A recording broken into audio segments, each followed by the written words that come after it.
Después de las 12. Me llamo Abril. No suelo escribir estas cosas, pero hay noches en las que cierro los ojos y vuelvo a sentir el peso en los pies, el olor a cloro rancio y metal mojado, el sonido de algo que se arrastra por un pasillo que nunca aprendí a reconocer. Fue en 2004, cuando aún creía que la juventud me protegía de ciertas realidades. Viajaba con mi primo Luca, mochilas a la espalda y un presupuesto que nos obligaba a elegir siempre lo más barato.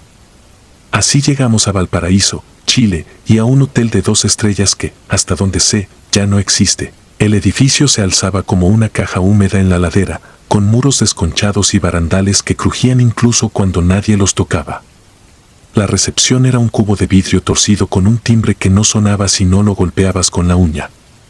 Detrás del mostrador, un hombre de gesto pétreo nos pidió los pasaportes y marcó nuestras llaves en un llavero de madera con el número 204.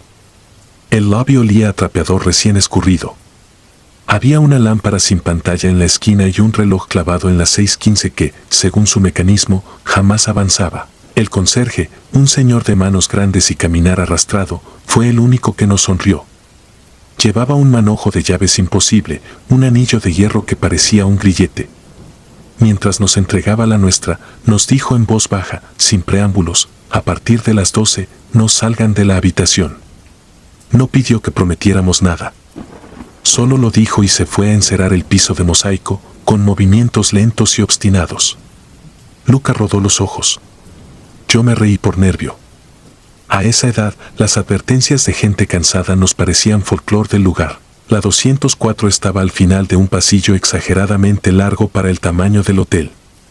Cada puerta tenía el número pintado a mano, torcido, como si lo hubiera escrito alguien con el codo. En la nuestra, la cerradura aceptaba la llave con resistencia, como si algo empujara desde dentro. Al encender la luz, la habitación mostró su pobreza honesta: 2 camas bajas, una ventana opaca que daba a otra pared, un baño con azulejo antiguo, una regadera que goteaba a intervalos tan regulares que pronto se confundían con la pulsación del propio corazón. Dejamos las mochilas, salimos a caminar por los cerros, comimos barato, bebimos cerveza tibia, regresamos de noche, satisfechos y cansados. A las 2:11 me despertó el metal. No un golpe, sino un arrastre continuo, áspero, como si alguien estuviera tirando de algo pesado sobre mosaico. Venía del pasillo y pasó muy despacio frente a nuestra puerta. Me incorporé de golpe y vi, bajo la rendija, como la luz amarilla del corredor se interrumpía por una sombra larga y luego volvía, como si algo sin forma concreta hubiera pasado. Luca dormía, con la mano abierta sobre la almohada. No lo quise despertar. Me quedé inmóvil hasta que el arrastre se convirtió en un chisporroteo lejano y el chisporroteo en silencio. Al amanecer, inventé que había sido un carrito de limpieza. Me escuché decirlo y no me creí. El segundo día lo agotamos en escaleras, ascensores y calles con olor a mar. No pensé en el hotel hasta que la tarde se volvió naranja y recordé que ninguna ventana ahí dejaba entrar ese color. Al regresar, el recepcionista no estaba. El conserje trapeaba con un cubo nuevo que olía más a desinfectante que a limpieza. Alcé la mano, solo para que supiera que lo había visto. Se acercó sin levantar los ojos. Dijo: si pueden, váyanse mañana. Y si se quedan esta noche, no habrán aunque llamen por su nombre. No supimos qué responder. Nadie, que yo recuerde, le había dicho nuestros nombres. Cerramos la puerta de la 204 antes de las 11 y empujamos el seguro con una fuerza que no justificaba el tamaño de la chapa. Dejamos prendida la luz del techo. Nos acostamos vestidos, con la sensación ridícula de estar a salvo por haber cumplido un ritual simple. A medianoche, el hotel pareció apagarse de golpe, como una bestia que aguanta la respiración. No hubo risas en cuartos vecinos, ni televisiones lejanas, ni pasos en la escalera. Solo el goteo de la regadera y, de repente, un sonido nuevo, el campanilleo tenue de algo que subía por un ducto, metálico y viejo. Luego el arrastre, otra vez, ahora acompañado por un golpeteo irregular, hierro contra hierro. El picaporte se movió una vez. No fue un intento tímido. Fue un giro pleno que chocó con el seguro interior. El latigazo del miedo me dejó seca la boca. Lucas se incorporó, con los ojos muy abiertos en la luz amarilla del foco. Alguien respiraba del otro lado. El metal siguió rasgando el pasillo, ahora más cerca, ahora justo al frente. Un olor a cloro y agua estancada se coló por la rendija. Con la nariz se puede recordar, dicen, esa noche aprendí que con la nariz también se puede olvidar a voluntad. No quise saber de qué estaba hecho ese olor. El peso en los pies llegó en silencio, como si se hubiera estado construyendo sin que nos diéramos cuenta. No sentí una mano. Sentí algo extendido, una presión pareja sobre la sábana, desde mis tobillos hasta los dedos. No había frío. Había ausencia de temperatura, como cuando tocas vidrio que estuvo oculto del sol. Quise levantar las piernas y no pude. No era inmovilidad del pánico. Era un peso genuino. Volteé a ver a Luca. Al mismo tiempo, él me miró. Algo también lo mantenía clavado contra el colchón. El foco del techo titiló una vez. En la pared frente a nosotros, por un segundo, apareció la sombra de una cadena. Lo siguiente fue una voz que no provenía de la puerta ni del pasillo. Llegó desde la esquina donde la pintura se hinchaba. Dijo mi nombre como si me conociera desde antes de haberlo tenido. Luego dijo el de Luca con una entonación de llamada en la calle, amable, cotidiana, ajena al contexto. 3 veces. El picaporte giró otra vez. El seguro se dio medio centímetro e hizo un sonido injustificable, como si se hubiera humedecido de golpe por dentro. La presión en los pies aumentó. Pensé en levantarme, en gritar, en cualquier acto que hiciera contacto con la realidad. No lo hice. Me quedé muy quieta, con una mano atascada bajo la almohada, sintiendo como cada segundo avanzaba torpemente, como una camilla mal empujada. Se oyeron pasos en la escalera, por fin. El arrastre cesó. La respiración del otro lado se retiró con calma. La cadena en la pared se diluyó como un mal truco de luz. Quise creer que alguien, humano y cansado, subía a supervisar. El conserje, quizá. Esperé un golpe de llaves, una voz, cualquier cosa. Lo que llegó fue un agua leve en el baño contiguo, ese cuarto que nadie ocupaba. La tubería vibró con un golpe seco y el goteo de nuestra regadera, que había sido puntual toda la noche, se frenó por completo, como si alguien hubiera cerrado el paso a mano desde algún lugar que no era nuestro baño. El amanecer nos encontró sentados en las camas con los pies doblados, como niños que no quieren tocar el suelo. No dijimos nada. Recogimos las mochilas sin doblar la ropa. Al abrir la puerta, el mosaico del pasillo tenía marcas que no estaban la tarde anterior, rayas semicirculares, paralelas, que nacían frente a la 204 y se perdían hacia la escalera, como si algo pesado hubiera girado y girado allí, buscando ángulo para moverse. La lámpara del corredor estaba encendida. La luz nos sirvió de alivio. El conserje, al pie de la escalera, nos vio con una mezcla de tristeza y prisa. No hizo preguntas. Solo señaló la salida con la barbilla. En recepción, el hombre del gesto pétreo nos cobró una noche menos, sin explicación. Sobre el mostrador, alguien había dejado el manojo de llaves. Era tan grande como lo recordaba, pero ya no parecía un grillete, era un círculo dentado, cada diente un cuarto, cada cuarto una mordida. No me atreví a tocarlas. Afuera, el aire sabía a pan y a mar. Caminamos hasta un hostal en otra ladera, donde las risas de desconocidos tuvieron la decencia de ser ruidosas. Dormimos a ratos, cada uno con los calcetines todavía puestos. Esa misma tarde, por orgullo o por necesidad de cierre, regresamos a pagar la noche pendiente. El hotel estaba abierto, pero vacío. El lobby no tenía a nadie detrás del vidrio. El timbre, por primera vez, sonó sin golpearlo. Apareció una mujer con un uniforme descolorido. Cuando le dije que veníamos a liquidar, nos miró con algo parecido al alivio. Nos dio un recibo sin membrete. Pregunté, no sé por qué, si el edificio había sido otra cosa antes. Contestó que sí, que una lavandería industrial y antes un depósito de aduanas. Todo con ruedas, dijo, y con el dedo hizo un gesto en el aire, la curva lenta de algo que pesa demasiado. No volví a pisar ese cerro. Supe después, por gente que conocimos en el hostal, que ese hotel cerró poco tiempo más tarde. Algunos dijeron que por inspecciones fallidas, otros por falta de huéspedes. Un chico aseguró que habían rodado noticias viejas sobre un accidente fatal con un montacargas en los 90. Cada versión encajaba demasiado bien con lo que escuchamos, y precisamente por eso preferí no verificar ninguna. He aprendido a dejar ciertas cosas sin ancla. A veces, de madrugada, sueño que estoy otra vez en la 204. La rendija de la puerta deja pasar una luz amarilla que no viene de ningún foco y vuelve a oírse el arrastre, aproximándose con paciencia, como si supiera que no soy capaz de levantar los pies a tiempo.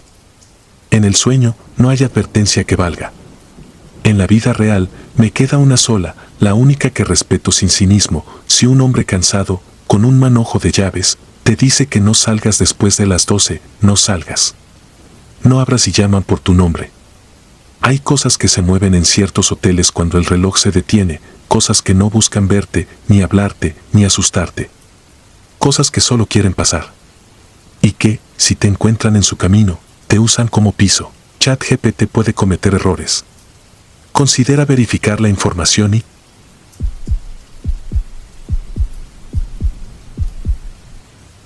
¿Cuna vacía? Lo que voy a contar ocurrió en 2017, en Quito. Viajé sola por una certificación de mi trabajo y la empresa me reservó en un hotel antiguo del centro, remodelado y con 5 estrellas que todavía olían a pintura fresca. Yo iba a pasar solo una noche. Llegué pasadas las 10, con la nuca endurecida por el vuelo y un cansancio que hacía ruido dentro de la cabeza. El lobby brillaba como un quirófano. Mármol, arreglos de lirios, un difusor de aroma a limón. La recepcionista sonrió sin mirarme demasiado y me entregó una tarjeta con mi nombre. 10º piso, habitación 1007. Cuando me deseó buenas noches, añadió una frase que no registré de inmediato, si necesitaba cuna o despertador, que marcara al 0. No supe por qué mencionó una cuna, asentí por cortesía y subí. El ascensor tenía paredes de espejo. En cada reflejo se repetía mi cara pálida y los hombros caídos. El pasillo del 10º piso estaba alfombrado hasta la pared y olía a tela húmeda. A la altura de mi habitación había un armario de servicio con una puerta metálica. Adentro, lo supe después, guardaban carros con sábanas y cunas plegables. Mi puerta tenía un visor nuevo y una cerradura magnética que sonó a clic cuando la abrí. Dentro, todo estaba estudiadamente acogedor: luz tibia, cama ancha, una manta doblada sobre el piecero, la botella de agua con etiqueta del hotel, un papelito de bienvenida. Dejé la maleta, me di una ducha rápida y me puse la pijama. Colgué el letrero de no molestar por costumbre. Ajusté la alarma del celular a las 6. Me acosté con el cuerpo completo agradeciendo la quietud. No duró. A los pocos minutos empecé a escuchar algo que no supe identificar. No era música de otro cuarto ni televisión. Era un sonido minúsculo y rítmico que parecía viajar por las paredes, como el latido electrónico de un aparato. Un bip leve que venía y se iba, seguido de una estática que parecía respirar. Pensé en un monitor cardíaco, en un intercomunicador. Intenté ignorarlo. El cansancio, sin embargo, amplifica lo raro. El teléfono de la mesa de noche sonó. El visor digital mostró 1005, la habitación contigua. Contesté sin pensar. Al principio no hubo voz. Solo la estática y ese bip que había estado oyendo, más fuerte ahora, seguido por un sonido que me heló los brazos, el arrullo mecánico de una canción de cuna, la melodía abrillantada y perfecta, sin aire humano entre nota y nota. Luego, un crujido descargado. Dije hola con voz dormida. No hubo respuesta. Corte, me quedé sentada con el auricular todavía en la mano, tratando de entender por qué me habían marcado desde la habitación de al lado. Recordé el letrero colgado afuera y miré el reloj, 0:11. Me convencí de que era un error de sistema. Volvieron el bip y la cuna musical, ahora como si los sonidos se hubieran acercado. Me puse las pantuflas, crucé el cuarto y pegué la oreja a la pared. De ese lado no había risas ni voces, solo la canción sublime y rápida de un juguete que nadie estaba tocando. Llamé a recepción. Les dije que alguien de la 1005 había marcado a mi teléfono y que había un ruido constante. Me pidieron disculpas, me repitieron que la 1005 estaba bloqueada por mantenimiento. Ofrecieron enviar al supervisor. Acepté solo por tener a alguien despierto conmigo.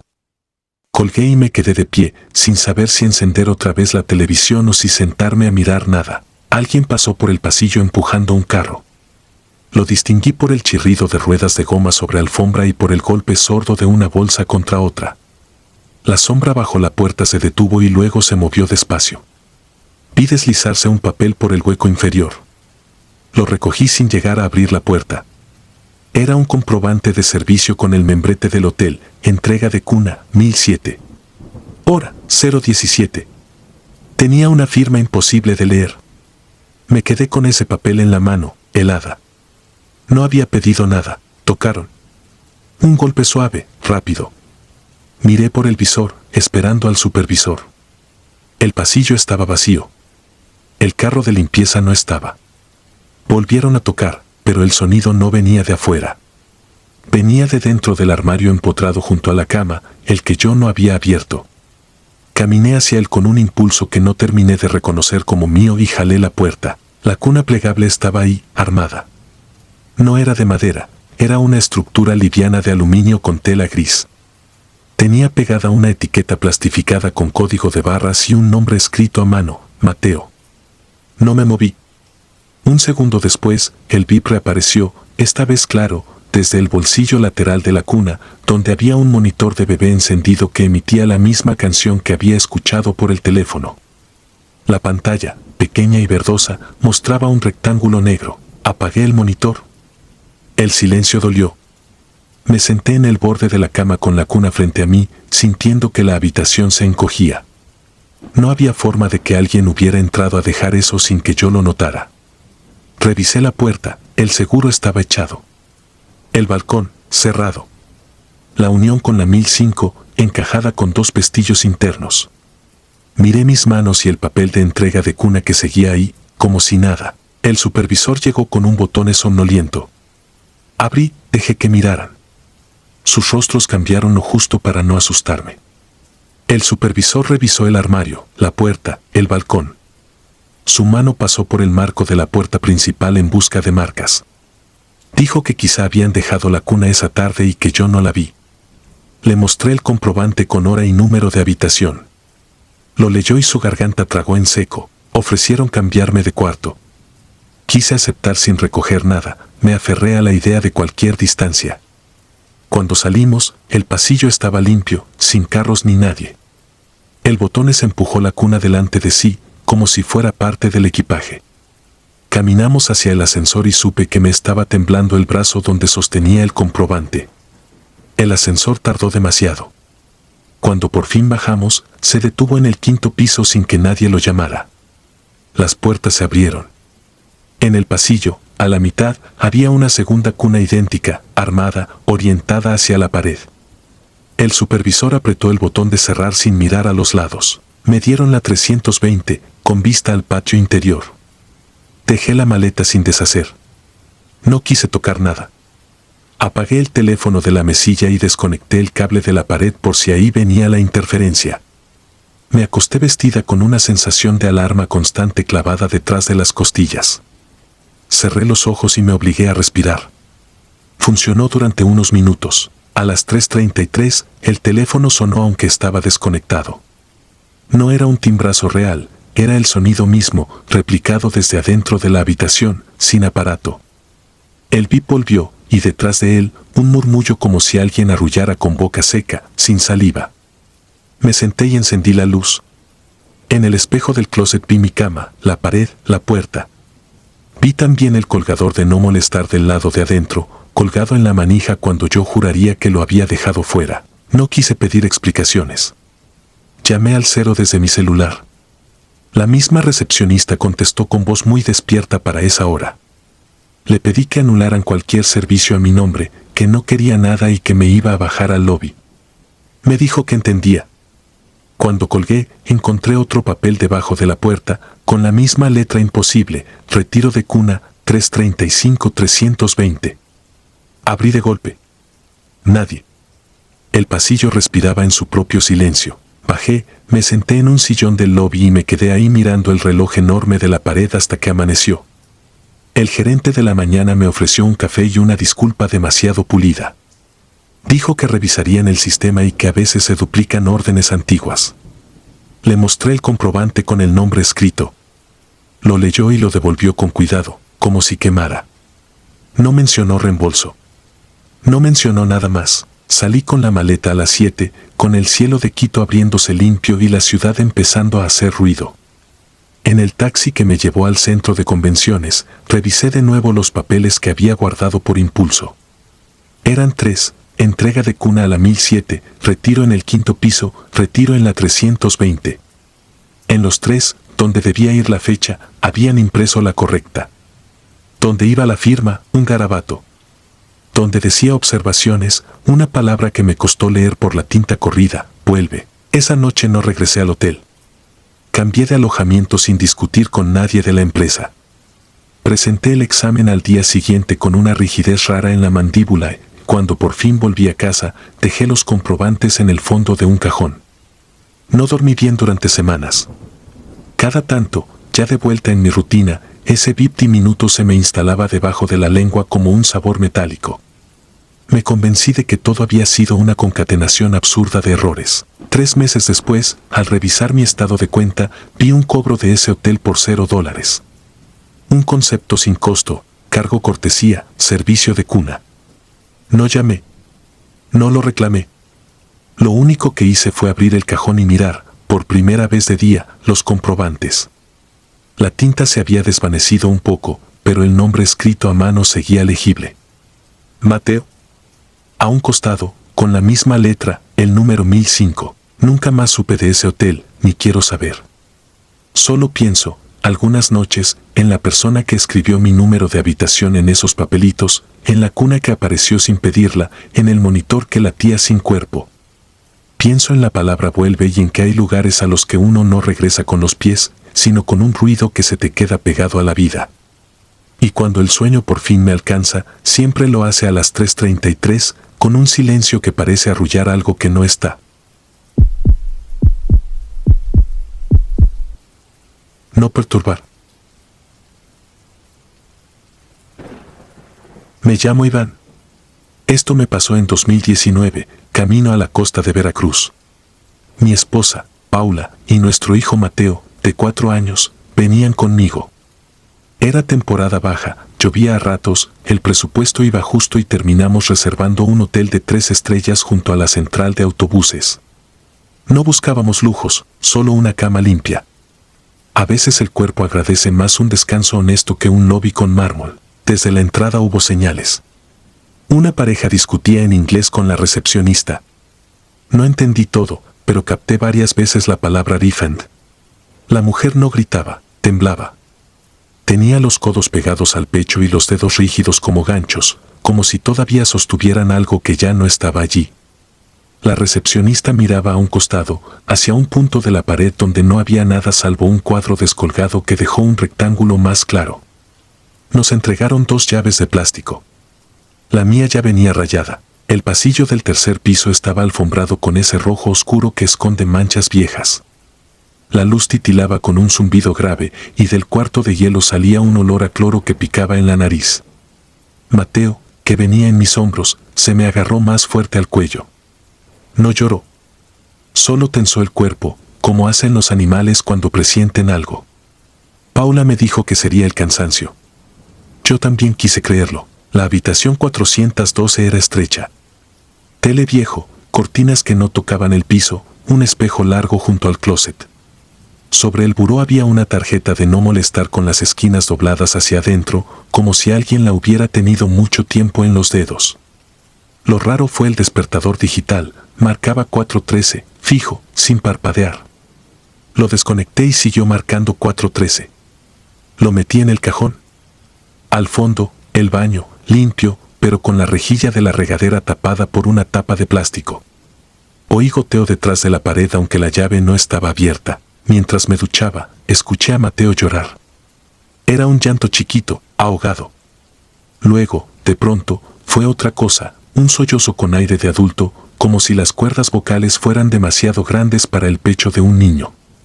Abrí la cortina sin secarme, empapando el tapete. Mateo dormía boca abajo, inmóvil, el pulgar apenas saliendo de la boca. Paula me miró como si estuviera rompiendo algo invisible. No habían escuchado nada. Sentí vergüenza de mi propia alarma y lo dejé así, pero una idea se me clavó detrás de los ojos. el sonido venía de adentro del cuarto, no del pasillo. Esa primera noche dormimos a medias. A la 1 sonó el teléfono y al levantarlo no había tono, solo un zumbido bajo, como el de la lámpara del pasillo. Lo colgué. A las 3:10, la puerta del cuarto golpeó 2 veces por dentro aunque no había corriente. A las 4:13, el colchón dio un pequeño brinco, leve pero clarísimo, como si alguien empujara la base con la rodilla desde abajo. Me incorporé. Miré debajo de la cama con la linterna del celular. Encontré polvo, un ticket arrugado de la cafetería del lobby y algo más, una fila de tapas de botella acomodadas en línea perfecta, todas apuntando hacia la puerta. A la mañana siguiente, en el elevador, coincidimos con una señora de intendencia. Llevaba guantes de látex en el bolsillo. Le pregunté si había niños hospedados en el piso. Dijo que no. Bajó la voz sin bajar la cara y me soltó: si necesita algo, pida cambio de cuarto. El 412 es muy frío para familia. La puerta del elevador se abrió y ella no salió. Si puede, mejor bajes por las escaleras, añadió, y recién entonces cruzó el umbral como si aceptara una apuesta. No quise asustar a Paula. Salimos a caminar por el malecón, comimos algo grasoso y barato, volvimos de madrugada. En la recepción estaba un hombre distinto al del día anterior. El vestíbulo olía a café recalentado. Pedí otra habitación. El hombre tecleó, frunció el ceño, dijo que el hotel estaba muy comprometido. Me ofreció amenidad de cortesía, 2 botellitas de agua. Acepté el agua como se acepta una limosna que humilla, y subimos de nuevo al 412. Mateo se quedó dormido rápido, agotado por la caminata. Paula se bañó y yo abrí un poco la cortina para escuchar la lluvia. Otra vez, el teléfono. Una sola timbrada, seca. Al descolgar, ahora sí hubo voz. Una grabación de cortesía de hotel, amable y plana, deseando buena estancia. Un segundo de estática y, al final, un chasquido húmedo, como cuando alguien separa la lengua del paladar. Colgué con la mano húmeda sin saber si había mojado el auricular o si el auricular me había mojado a mí. En el espejo del closet, mi reflejo tenía el hombro derecho más caído que el izquierdo. Alcé el hombro para corregirlo. El reflejo tardó un instante en obedecer. A las 2:40 la regadera empezó a gotear, aunque seguía cerrada. Aflojé la tapa de la rejilla del piso y la levanté con cuidado. Debajo no había trampa de agua, solo un hueco negro con olor a metal frío. No corría agua. Aún así, el sonido de las gotas seguía, pero ya no provenía del baño sino de la pared detrás del cabecero. Pegué la oreja. Detrás, una cadencia mínima, 3 gotas, pausa, 2 más, pausa larga. Como una clave. Intenté dormir. No pude. A las 4:13 exactas, el golpe. No un brinco leve. Un empujón seco que levantó el colchón y me hizo chocar la frente contra el respaldo. Mateo despertó con un quejido y Paula se incorporó con los ojos abiertos de par en par, sin ubicarse. La reacción fue automática. Encendí la luz, tomé a mi hijo, retiré el colchón, moví la base. Debajo del somier, alguien había rayado el MDF. No era un dibujo ni un símbolo. Era un rectángulo de madera recortado con un filo torpe y vuelto a encajar, como una puertecita encubierta. No venía atornillada. Tiré. La tapa salió. El hueco daba a un espacio de servicio entre paredes. No era alto, apenas 30 centímetros de alto por el ancho de la cama, un túnel de polvo y cables. Metí la linterna. Vi un zapato viejo de mujer, tamaños de niño escritos con plumón en una etiqueta, tapones de oído, tarjetas de no molestar dobladas y clasificadas con fecha, todas entre 2014 y 2017. Y vi otra cosa, un teléfono de hotel sin carcasa, solo la placa y el auricular desnudo, apoyado sobre un cartón. El cable se perdía hacia la pared. Cuando acerqué más la luz, el auricular vibró lo suficiente para moverse 1 milímetro. Me pareció escuchar la misma voz de cortesía, pero no salía de ahí sino del teléfono de nuestra mesa, que no había sonado. Dijo algo ininteligible y cayó, como si hubiese tragado agua. No recuerdo haber tomado una decisión consciente.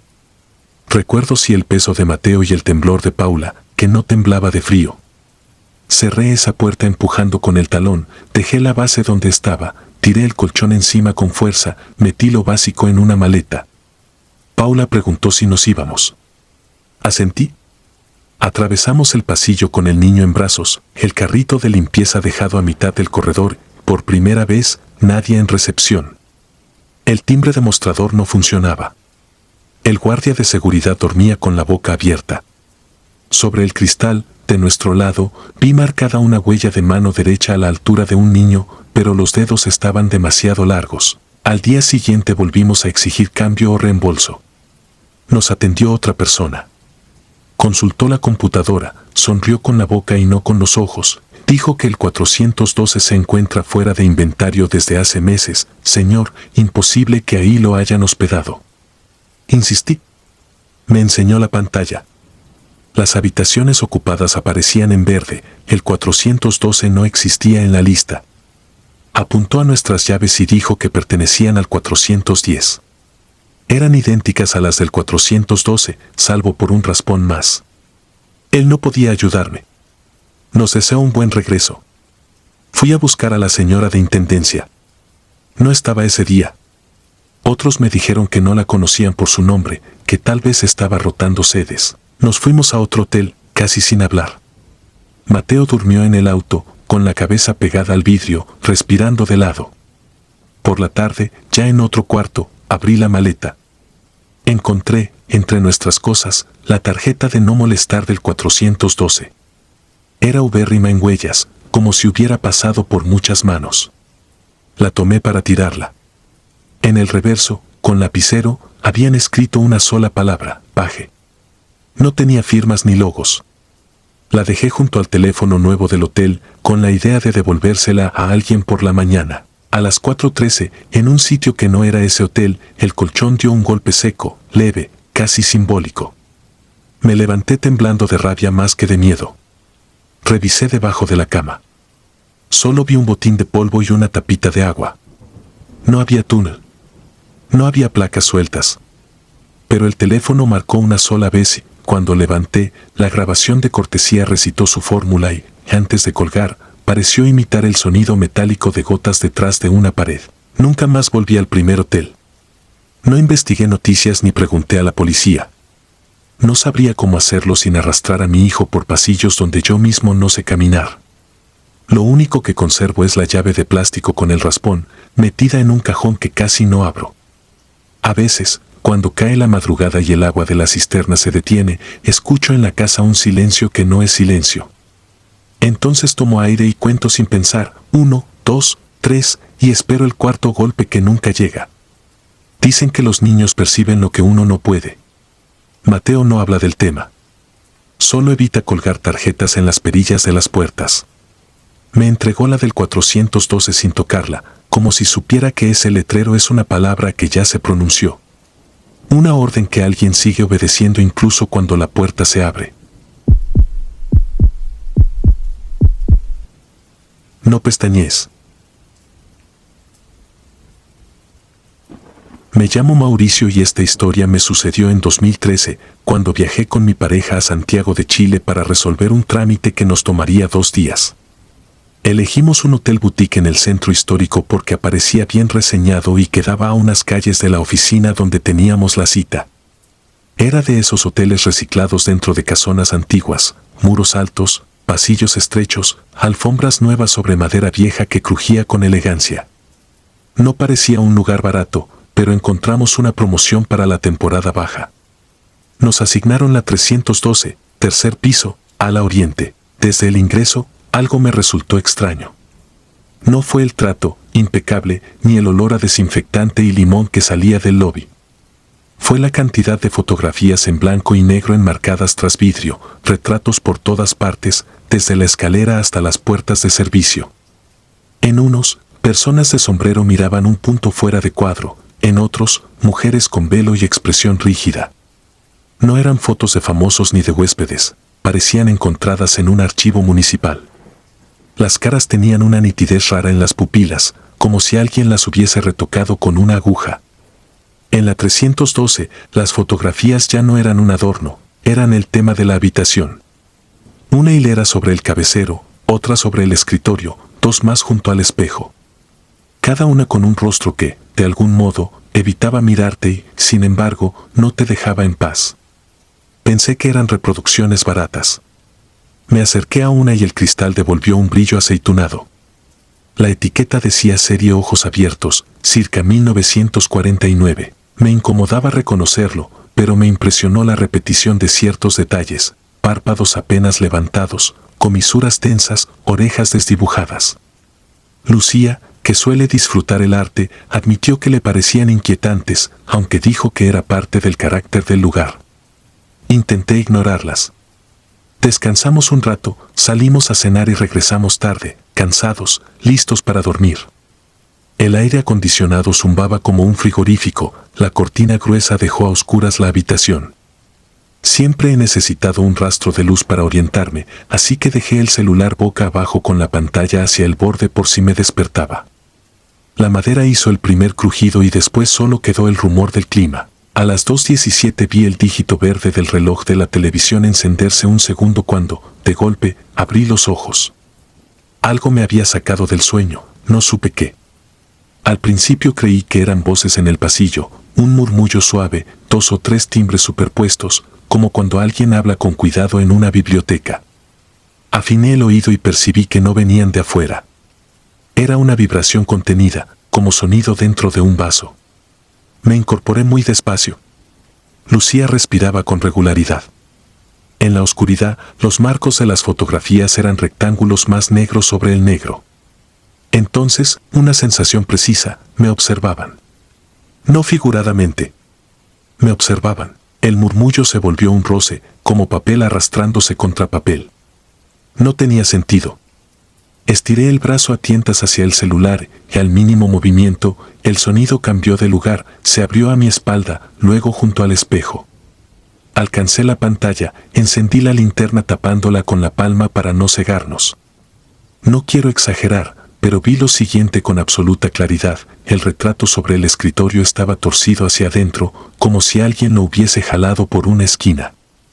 El resto seguía alineado, salvo uno sobre el cabecero que marcaba una inclinación leve. Podría jurar que antes no estaban así. Encendí la luz de techo. El zumbido del foco dejó un silencio hueco, sin murmullo, sin roce. Lucía despertó sobresaltada. Revisé detrás de las cortinas, el closet, el baño. Todo cerrado, cadena y cerrojo puestos. Llamé a recepción y expliqué que escuchábamos voces cerca, quizá de la habitación contigua o de arriba. La recepcionista respondió con voz tranquila y firme que esa ala estaba semivacía por remodelación, que en nuestra planta solo había una pareja desde el otro lado del ascensor y que el piso superior estaba clausurado. Dijo que enviaría a un guardia a revisar. Nos pidió disculpas si el ruido venía de los trabajos. Colgué con un nudo raro en la garganta. El guardia tocó con 2 golpes secos, revisó con una linterna la salida de emergencia y el pasillo. Confirmó que arriba no había nadie, que las habitaciones cerradas eran usadas como bodega, que no habían entrado obreros en la noche. Detalló que la estructura de madera a veces cruje con la humedad y que el sistema de ventilación puede transmitir voces desde el lobby. Agradecimos. Quise creerlo. Apagamos la luz de nuevo. El reloj digital marcaba 2:31. El murmullo volvió como si hubiese estado esperando, sin aumentar el volumen, sin dramatismo. Un murmullo que no decía nada pero ocupaba el aire. Intenté racionalizarlo. Tuberías, vibración de la caja del aire. Entonces llegó el olor. No a humedad ni a polvo. Era un aroma agudo, ligeramente dulce, que recordaba a vinagre viejo. Fijador fotográfico. Lo reconozco porque trabajé un tiempo en un periódico y bajé varias veces al cuarto oscuro. La asociación me tensó los hombros. Abrí los ojos y, en ese gesto inútil en la oscuridad, tuve la convicción de que 2 de los retratos parpadearon. No puedo explicarlo mejor. Una sombra que cruza un iris inmóvil, un brillo que se apaga y reaparece con la cadencia de un párpado. Me quedé congelado. No quise mover ni la sábana. Lucía se giró hacia mí. Noté su respiración acortada. Me apreté la lengua contra el paladar para no decir nada. La lámpara de buró chisporroteó sola y se apagó. Esa chispa quebró el ruido, como si lo cortara con una tijera. Encendí la luz de techo por tercera vez, casi en pánico. Otra vez, silencio total. Y otra vez, algo mínimo en su sitio no coincidía. El retrato que antes estaba sobre el espejo ahora parecía más centrado. El que había junto al cabecero mostraba, bajo el cristal, una niebla leve de condensación, gotas que corrían de arriba a abajo, como si el interior estuviera más caliente que la habitación. Acerqué la cara al vidrio. Las gotas tenían surcos, y en la mitad opaca se figuraba una huella dactilar desde adentro, un remolino perfecto que no podía haber dejado nadie sin desmontar el marco. No aguanté más. Pedí cambio de habitación. No expliqué demasiado, bastó decir que los ruidos venían de dentro y que el olor a químicos nos mareaba. La recepcionista dudó un segundo, sostuvo mi mirada y asintió. Nos dio la 104 en el primer piso, a la contraria. Empaquetamos a toda prisa. En el pasillo, los retratos continuaban enfilados bajo la luz de emergencia y tuve la impresión de que, al pasar, los brillos en los ojos se movían no por mi movimiento, sino por el suyo. Bajamos por el ascensor viejo, que se cerró con un gemido metálico. En la 104 dormimos de corrido. Ni un murmullo. Ni un olor. Volvimos a casa 2 días después. Durante semanas arrastré la sensación de que había dejado algo sin cerrar. No me gusta sonar melodramático, pero empecé a despertar cada noche a las 2:17 sin alarma que lo justificara. Abría los ojos convencido de haber escuchado un roce detrás de las fotos de nuestra sala. No hubo voces, solo ese gesto absurdo de mirar de reojo los marcos y fingir que no estaba esperando un parpadeo. Para sacar la espina, escribí la experiencia en un foro de viajes, sin nombres del hotel, sin exageraciones. Fue la primera vez que una publicación mía se volvió viral. Aparecieron mensajes de gente que reconoció la habitación por la serie de retratos, por el formato de los marcos, por la etiqueta ojos abiertos. Algunos contaron que los cuadros amanecían inclinados, que la luz del baño se encendía sola, que una vez vieron, con claridad suficiente para jurarlo, a una mujer de velo cruzar el espejo como si fuese un pasillo. Entre los mensajes me llegó uno de un hombre que decía haber trabajado en el hotel de joven, como ayudante de mantenimiento. No lo copio y pego aquí porque no quiero adornarlo. Resumo lo que dijo. El edificio fue durante décadas el estudio de un fotógrafo llamado Hernán Valdés, famoso por series de retratos de duelo y por experimentar con exposiciones larguísimas para capturar lo último que se mueve en la cara humana. Su serie más polémica se llamó, efectivamente, Ojos Abiertos. La hacía de noche, con luz mínima, para que el obturador permaneciera abierto varios minutos. Pedía a sus modelos resistir el parpadeo. En ese proceso, aseguró haber descubierto que, cuando la mente se rinde, el párpado no obedece. Hay una frase de él en una revista antigua que el hombre citó de memoria: si no puedes mirar hacia adentro, algo te mira desde adentro.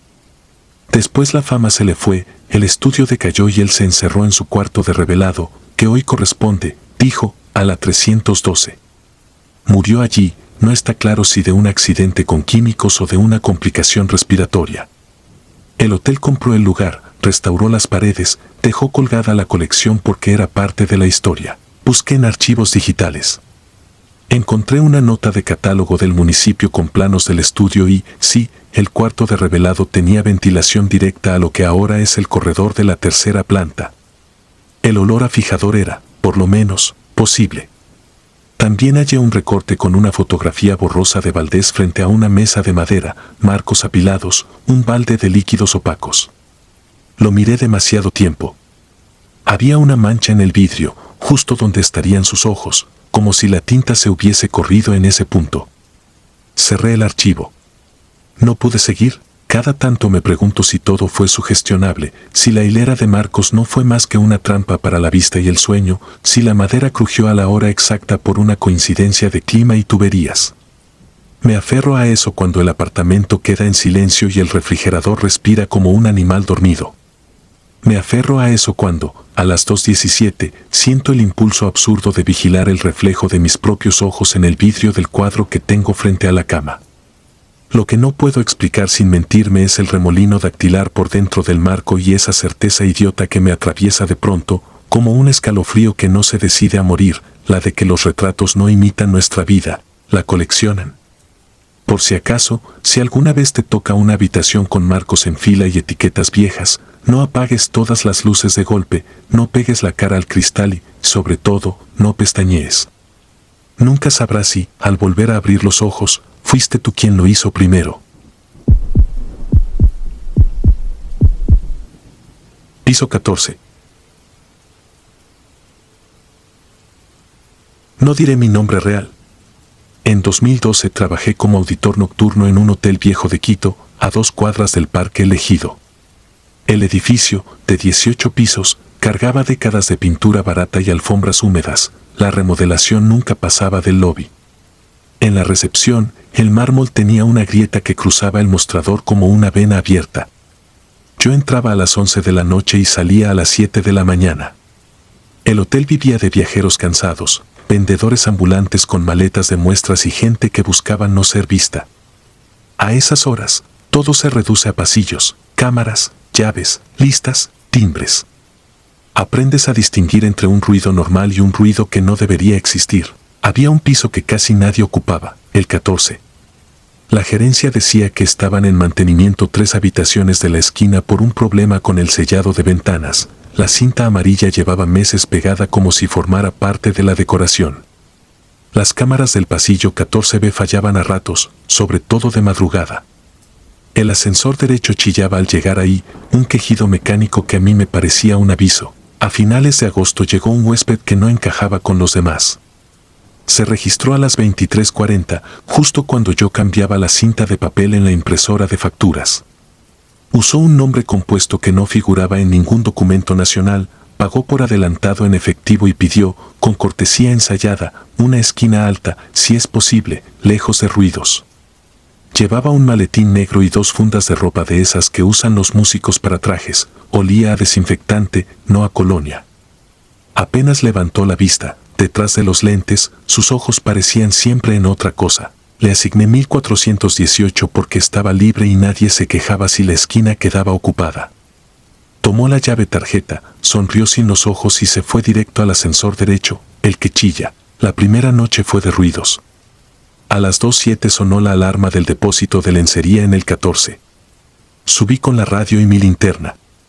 Al abrir, el golpe a desinfectante fue tan fuerte que me ardieron los ojos. Dentro, todo estaba aséptico de una manera sospechosa, cubetas relucientes, guantes nuevos, rollos de cinta adhesiva. Las sábanas estaban contadas y, sin embargo, el registro decía que faltaban 4. Lo anoté para gobernanta. Cerré y, cuando iba a pedir por radio que mantenimiento revisara el sensor, escuché algo que no era mecánico, un golpe seco, como de rodillas al suelo, apagado por una puerta. Vino del 1418. No toqué. No se toca una puerta a esa hora sin un motivo que te cubra el reporte. A las 3:12 el ascensor se detuvo entre el 13 y el 14. La pantalla de la cabina marcó verlo durante 2 minutos, sin nadie dentro. Cuando por fin subió, bajé a ver los monitores. La cámara de la cabina mostró un cuadro de estática y líneas ondulantes durante ese mismo lapso. Luego, de pronto, la imagen volvió con la cabina vacía. Escribí interferencia y seguí. La segunda noche, a la 1:43, recibí una llamada interna. En el visor apareció 1419. Nadie debía estar ahí, 1419 era una de las clausuradas. Contesté. No escuché voz. Al principio pensé que era la estática del sistema telefónico, pero la respiración se notaba humana, corta, contenida, como si quien respiraba tuviera una mano encima de la boca. Repetí el saludo del protocolo. La línea se cortó. Me quedé mirando el tablero de extensiones parpadear entre verdes y rojos. Volvió a sonar, otra vez 1419. Volví a atender y entonces escuché una frase, apenas rozando un hilo de aire: no bajes. Ese no bajes me partió el cuerpo en 2. Sentí la sangre irme a los pies y el estómago a la garganta. Colgué. Me dije que podía ser una broma, algún técnico probando. Llamé al número de mantenimiento de guardia, no respondió. La radio traqueteó un chisporroteo inútil. Fui al libro de incidentes, anoté todo con letra firme, como si la tinta me hiciera valiente. La tercera noche la gerente me pidió que verificara, a las 23:30, una queja por olor en el quinto. Lo hice. El olor venía del tubo del lavamanos, una mezcla de amoníaco y algo metálico que prefiero no nombrar. Al volver a recepción, el guardia de la puerta me dijo sin mirarme que los de blanco habían entrado a las 22:50 por la rampa de servicio. Así les decíamos a unos hombres que a veces llegaban con cajas de cartón y credenciales colgando del cuello, supuestos técnicos de fumigación. Nunca presentaban orden de servicio, la gerente siempre lo sabía. Esa noche, según el guardia, subieron directo por el montacargas. Adivinen a qué piso, las cámaras de servicio no graban. En los monitores del pasillo 14B, el cuadro de 1418 titilaba, como si el ojo electrónico quisiera cerrar. Me quedé viendo la pantalla, esperando nada. A la 1:05, un bulto cruzó frente a la cámara, tapando un segundo la luz de emergencia. Era una sombra alargada, una forma humana empujando algo con ruedas que no sonó. Fui a la rampa con un pretexto, decirle al guardia que iba por agua. Tomé la linterna y, en vez de agua, subí por las escaleras de servicio al 14. Nadie usa esas escaleras si puede evitarlo, huelen a polvo antiguo y guardan un frío que no corresponde al clima. El pasillo estaba en penumbra. Solo las luces de salida de emergencia, verdes, hacían islas de claridad. El 1418, al fondo a la derecha, tenía una sábana enrollada y trabada en la parte baja de la puerta, como para bloquear luz, algo más. Me quedé a distancia. No toqué. Escuché. Soy bueno para escuchar, el hotel te enseña a separar capas. Oí un zumbido eléctrico, un compresor chico, y golpes menudos, repetidos, de metal con metal. Oí también, muy bajo, agua correr. Pensé en una nevera portátil, en una bomba de succión, en manos sin prisa. Pensé en los de blanco. Pensé en la llamada de 1419. Di un paso y el piso crujió. Del otro lado, un silencio. Luego, un arrastre. La mirilla de la puerta reflejó un destello. Retrocedí. Me dije que no tenía que jugar al héroe. El reglamento dice, llamas a gerencia y esperas. Marqué. Nadie contestó. Marqué al guardia. Nada. El ascensor chistó y se detuvo ahí mismo, en el 14. Se abrió. Adentro no había nadie, pero en el suelo estaba una credencial de plástico transparente, sin nombre, sin foto, con la palabra convenio impresa en negro. La recogí. Me dio repulsión el frío que tenía, como si hubiese estado en hielo. No sé en qué momento empezó el golpe constante, abajo, en el montacargas. Bajé corriendo por las escaleras. El montacargas estaba detenido en el 12, con la puerta entreabierta. Dentro, un carro de lavandería vacío, impecable, sin una pelusa. De su base goteaba algo claro, agua quizá. A un lado, como olvidado, un pedazo de brazalete hospitalario roto. Me temblaron las piernas. Regresé a la recepción con la intención de llamar a la policía y escribir el reporte fatal que podría costarme el trabajo. Antes de marcar, la gerente salió del cuarto trasero. Tenía el cabello recogido con prisa y ese olor a desinfectante que ya había aprendido a temer. Me preguntó si todo estaba tranquilo. Asentí. Me dijo que por favor no subiera a curiosear, que estaban trabajando con un proveedor por el tema de plagas. Sonrió sin dientes, como los animales. Yo asentí otra vez, pero en mi cabeza ya había elegido. A las 3:20 el tablero de incendios registró humo en el 14B. Era una falla constante, el sensor lo hacía a veces por el vapor de las duchas. Esa fue mi excusa. Caminé hasta el gabinete de alarma del piso 3 con mis llaves. Los hoteles que no invierten en mantenimiento confían en la suerte, yo confié en los procedimientos. Accioné el interruptor manual. La sirena rugió de piso en piso, reventando el silencio con su feo consuelo. Las puertas cortafuegos se liberaron, las luces de emergencia parpadearon, el ascensor se ancló en el lobby. No hay forma de silenciar eso desde recepción. Llegan los bomberos aunque la gerente se reviente los dedos. Y llegaron. Vino también la policía, convocada por protocolo. El hotel se llenó de huéspedes descalzos con mantitas, caras somnolientas cargadas de enojo. La gerente me fulminaba con los ojos. Yo sostenía el libro de incidentes como un escudo. Los bomberos subieron al 14. Pasaron 10 minutos largos. Cuando regresaron, traían el carro de lavandería con otras manos encima, manos con guantes. Detrás bajó un paramédico con una camilla plegada.